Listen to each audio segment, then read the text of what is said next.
Le projet Promotion de la sécurité alimentaire est un projet financé par BMZ et mis en œuvre par 2 organisations locales, dont la Fondation STAM et ODEB, en partenariat avec Vertungerhilfe, dans la province d'Ongozi. Dans les communes de Gashikanwa et Ruhororo, ce projet cible 12 000 ménages et intervient dans l'agriculture, la protection de l'environnement, la promotion de l'hygiène, eau et assainissement, l'éducation nutritionnelle et le développement économique. Pour bien exécuter les activités du projet, des renforcements de capacités ont été offerts par Vertungerhilfe aux 2 organisations partenaires. Au niveau de la production agricole, le projet a mis en place 4 centres semenciers pour la multiplication des semences de maïs, de haricots et de pommes de terre selon les normes de l'ONCCS et a distribué des intrants et des semences certifiées. De plus, la culture de légumes, des fruits, tubercules, céréales et des légumineuses a permis aux 3 800 ménages vulnérables de diversifier l'agriculture, y compris les 570 familles batois qui pratiquent l'agriculture. Afin d'éviter le gaspillage de la récolte, le projet a construit et équipé 4 hangars de stockage communautaire pour 2400 personnes des 2 communes. Dans le but de protéger les terres agricoles contre l'érosion, sur 750 km de fosses anti-érosives qui étaient prévues, 849 km ont été aménagés et protégés. Le projet a également planté 1 160 000 arbres agroforestiers et 700 000 plants forestiers sur un terrain de 350 hectares et 10 200 plants de macadamia ont été distribués à 700 ménages bénéficiaires. Aussi, 4 054 caprins ont été octroyés à 2 830 bénéficiaires via l'approche achat des résultats. Depuis 2019, 2 ans après le début des activités, le taux de malnutrition aiguë modérée est passé de 11,2% à 2,7%, soit une diminution de 8,5%.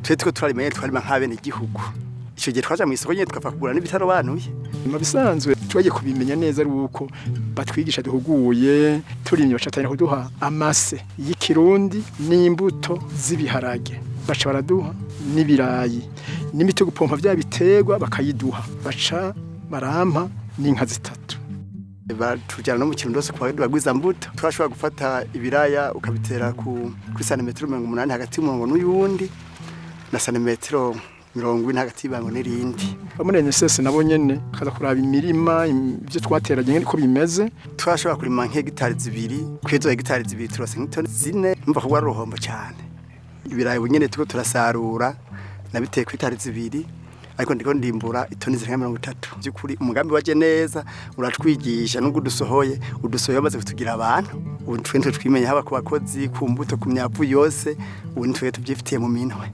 n'abakozi bariko barakorera muri tongo nta muntu akirima bya bahora bari makera.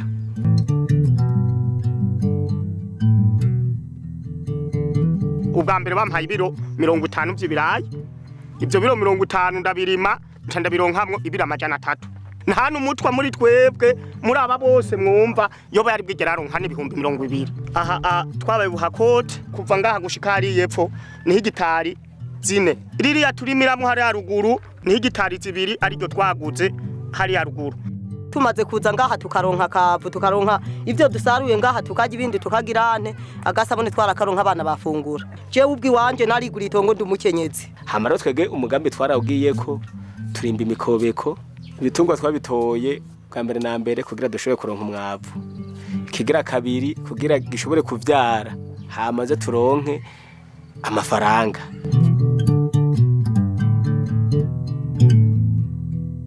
Misi twaye tubaye hano twebwe nta kigega twaye dufise kuri uno mutumba wa Gitanga baciye baturosa n'inyigisho zingene tuzakira imyimbo y'abene gihugu na cane cane nk'ibiharage baratwigisha kubanza kuraba ko ibiharage byumye turamaze kwakira itoni 2 n'ibira 204 by'ibirayi baraduhaye umunzana wo kuza turapima umwimbo w'abene gihugu n'amaparete yo gushirako ibigori kingwa ibiharage baratwigishije ko dushobora kuja hamwe tukagira ico bita koperative hanyuma tukitunganya twebwe nyene umuntu aje kubika kubira 100 arasiga ibiro 4.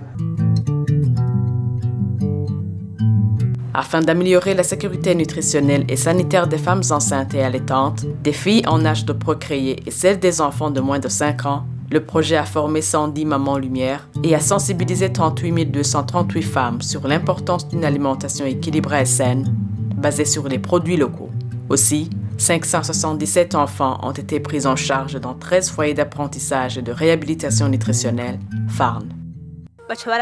twigisha rero ukuntu dushobora gutegura ifungurwa mu migwi itatu ya ntanganguvu na ndemamubiri na sanganyangaburo. Umwana maze kumupima nkasanga hajya mu ibara ritukura naca ndamurungika kwa muganga. Uwo mugambi twitaho turatanga imboga ku bwinshi kugira tuze turigisha no kurima uturima tw'ibikoni. Iyo atari umugambi jewe umwana wanje aba yarapfuye. Kugera tumaze kuzanga haratubwira ati murazozana utuntu twose muzaba mufise nitwo muzozana. Turaraba ingene bateka nukuri twaraje nko kugera mbere mu minsi 5 ko twize mu minsi 12 naciye mbona ikintu kihinduke ko kuba umwana wanje.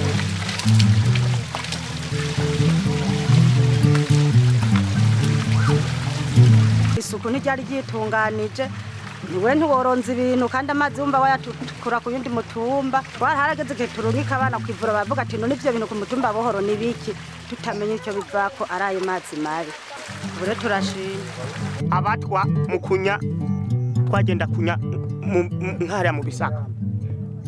Ubu rero amawesi turayafise ya kijambere amavyaje kwayo amasoba akaja kwayo. Baba masobe turashira mu makuru tugaca twugara. Kandi ayo masobe arafise akamaro. Arateragira mu imbuto nayo nyene numwavu komeye. Basha ari kigori cyangwa igiharage cyangwa ikiraya kiza neza.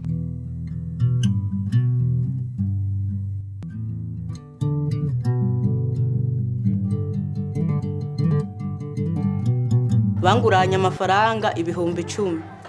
Ntangura kudandaza imboga bukebuke. Muri ya nyungu nungutse ndayidandaza ncanguramo umwaba w'ibihumbi 105. Tuja hamwe tugira koperative y'abantu 150. Baca batwigisha umugambi ukungene twosama ingurane mu ntuze muri banki. Baca baduha imiliyoni 15. Izo ngurane zarosa abantu 100. Duca turasaba iyindi ngurane. Ubu baduhaye ingurane y'imiliyoni 30 naho umugambi wogenda kuko baratwigishije ingene twotera imbere natwe tukamenya ingene twironderera.